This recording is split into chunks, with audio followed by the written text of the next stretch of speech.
In your book, you talk about how everyone is out there searching for happiness and joy, and yet it's inside them the whole time. Everything is inside them if they look. See, all human experience comes from within, isn't it?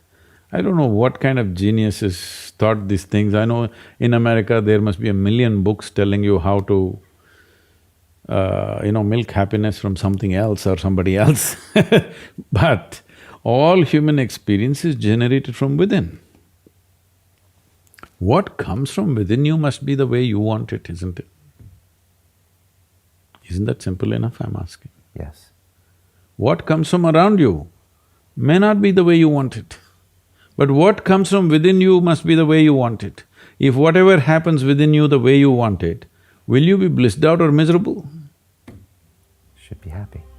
Blissed out. Blissed out. Hi everyone, welcome to Living Inspired. My name is Oleg Vaidra and today we're going to explore Sadhguru's greatest principles on yoga, living a happy life, and unleashing your full potential. If you enjoy this video, go ahead and click on the subscribe button, leave us a comment, and I'll see you soon. You have an intelligence for which you don't have a stable enough platform, and that's why yoga. To create a stable platform so that your intelligence works for you.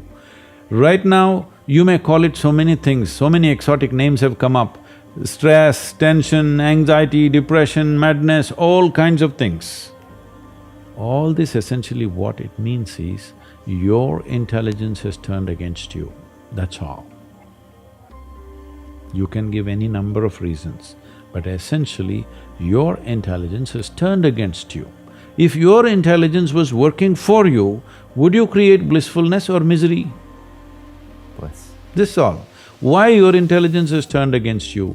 There's no stable enough base. So the entire yogic system is about this, that you create a stable base so that your intelligence works for you. If your intelligence turns against you, no power in the universe is going to save you, you are a done thing. Once I started doing simple physical yoga, within a month or two, it doesn't matter where I am till today, morning 3:30 to 3:40, within those 10 minutes I always come awake. It's my choice whether to get up and do something, or if I wish to rest some more, I could rest some more. But it just comes awake because it just got aligned. There is something happening in nature between 3:30 to 3:40. It's called Brahma Muhurtam in yoga, it's a very significant part of the time. So when that happens, your body just comes awake. It happens to everybody, but they don't notice it. So like this, many changes happened simply because simple yoga. So that's why I'm constantly reminding people, it doesn't matter for what reason you do the right things. Even for wrong reasons, if you do the right things will happen to you. So essentially, what human life is when life was in the other forms of life that you see on the planet, nature determined a certain compulsive, instinctive ways of functioning. Once you become human, these lines have been removed. You can act consciously. That means what you call as human potential is not of any kind of measurable limit. It can go as far as you desire or as far as you have the courage to walk. So when we say human potential, unleashing human potential, it is not about reaching the peak, it is a trajectory. Because what our life is a combination of a certain amount of time and energy. Time is rolling away for all of us at the same pace. If you sit, it rolls away, if you sleep, it rolls away, if you do something, it goes away, if you don't do anything, it goes away. You're happy or miserable, it goes away. Time is running out for all of us. So it's only the energy that you can do different things with. If you bring your energies to a certain level of intensity and possibility, what somebody does in 10 years, you may do it in 1 year. This means if you live here for 100 years, it feels like in people's impact that you've created, it feels like you lived here for 1,000 years, simply because you have managed your life energies in a certain way. So for me, a human being impactful means, how conscious have you become? This is very important. Because if you're in compulsive cycles, then your energy gets wasted in so many things. If you look at every single move that they may make with their body, their thought process, their emotions, you will see a whole lot of it is happening in compulsive cycles. Or in other words, if you are little sensitive to life, you will realize you are the biggest issue in your life. So this is one thing that I'm trying to do with people, that you are never the issue in your life. I'm not the issue. My thought, my emotion, my body is never the issue. My thought, my emotion, my energy and my body are my instruments of function. They are not impediments in my life. But I would say for 90% of the human beings, their own body, then the compulsions of the body, the compulsions of their thought, the compulsions of their emotions are ruling them most of the time. So when you yourself are a problem, well, you're on self-help. So how do you begin to break out of that? Like if we're all stuck in these compulsive patterns, how do you gain the consciousness that you're talking about and begin to, I don't know if the words go beyond, elevate, like how do you stop being in that endless cycle? Everybody wants a solution, but nobody wants to delve into the problem and see what is the nature of the problem that we have. The nature of the problem is like this. Why are we compulsive? What is it that's compulsive about us? Compulsion means we are going to the same place again and again. That means we are going in circles. The nature of physical existence in the universe is such, whether you take an atom, an individual atom, or the cosmic space, everything that's physical is always in cyclical movement. The atoms are doing their circles, the solar system is doing its stuff, the galaxies are doing their stuff, our own bodies are going through cycles. In fact, we are born because of the cycles in our mother's bodies, that's why we are born. So, entire physical nature is born out of cyclical movement, that means compulsiveness. So do not misunderstand compulsiveness as something bad, it's the basis of your existence. It is a good platform, but you're supposed to stand on the platform and act. Right now you have become the platform, so somebody else will dance on you. Only when you're in a pleasant state of experience, your body and your brain works at its best. There's no argument about that, there's enough evidence to show that. So whatever impact or success or reaching goals or growth or whatever you say, on one level in the physical world, it's about how well you harness your physiological and your psychological process, isn't it? Whether your body and mind works against you or works for you, this is a big difference. So there is enough evidence to show only when you're in pleasant levels of experience, this happens best. So obviously, joy is first, then growth.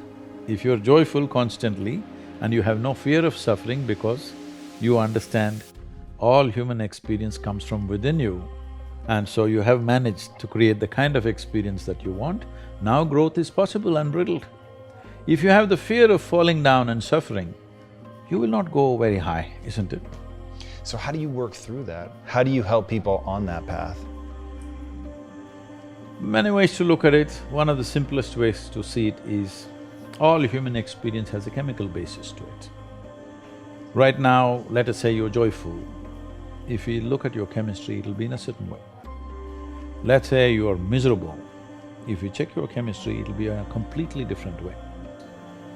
Now we have a technology that with which you create a chemistry of blissfulness. So my chemistry is blissful, doesn't matter what's happening. The drama around me is happening in so many different ways, but this is a privilege that I've kept for myself. Me being joyful or miserable, me being peaceful or disturbed, these privileges I have not given it to anybody else, I kept them to myself. I think every human being should do that. That the privileges of the nature of your experience must be in your hand. Because when you try to act in the world, there are many forces. All of them will not always cooperate. Sometimes they cooperate, many times they will not cooperate, many times they'll turn against you. This is the nature of the world, that's how it should be. World will never happen 100% your way, and I'm glad it is so, because if it all happened your way, where do I go? I'm glad it's not happening your way. Little bit my way, little bit your way, little bit somebody else's way. That's how the world should be. It's like this. Let's say we turn off all the lights. If the lights are on, you can whistle and just walk around wherever you want in this building. We'll turn off all the lights and make it pitch dark where you can't even see your own hand, like that. Now, every step that you take, will you take it in utmost alertness? Will you be fully awake or asleep? Fully awake. Fully awake. Why? Because you don't know where's the next step. Just to live like this. If you simply live like this, naturally you're on the highway to enlightenment. Everybody assume and believe because it's comfortable to simply believe something. The very word belief means this, that I have concretized assumptions of which I know nothing about, isn't it? Isn't it so? Yeah. Either you know or you do not know. Where does the belief come from? When you pretend what you do not know as I know, that's belief. But you can't believe something all by yourself. So you need 100 people around you. That's why always believers are in groups, seekers are alone. Talk to me about a seeker. What is a seeker? Is that something useful to cultivate? You don't have to cultivate this. This is intrinsic to human intelligence. If you do not bullshit yourself with all kinds of things that you do not know as you know, it's intrinsic to human intelligence to seek, isn't it? Yes. You don't have to teach seeking. You have to teach belief systems. You don't have to teach seeking. If you don't teach anything, everybody is a seeker. Fundamentally, if people understand that the source of human experience is within you, joy or misery, agony or ecstasy, pleasure or pain, everything comes from within you. If you understand this much, if I understand, suppose right now I think I'm miserable because of you, there's no solution for my life, isn't it? Because all you have to do is walk in front of my home, I will become miserable.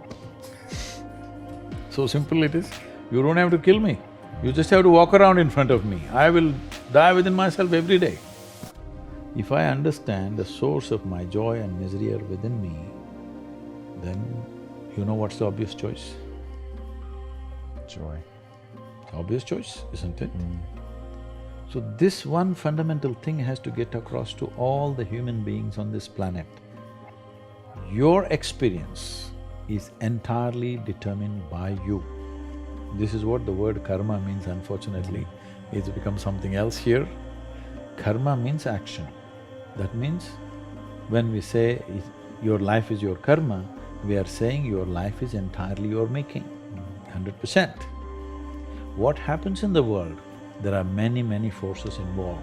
What happens within me, it's 100% me, 100%, isn't it? Yes. If you don't take charge of this, then you're an accidental life. When you're an accidental life, anxiety is very natural. What we need is just this.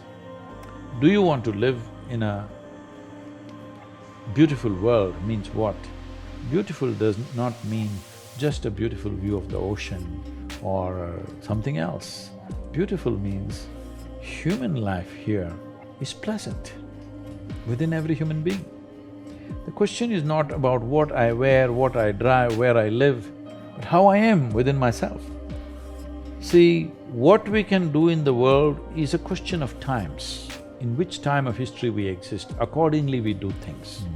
If we were here 100 years ago, we wouldn't be recording all this stuff, all right? We would be doing something different. But human experience is constant. Whichever generation you are, you can either be blissed out or misery. Always, forever. It has been so and it will be so.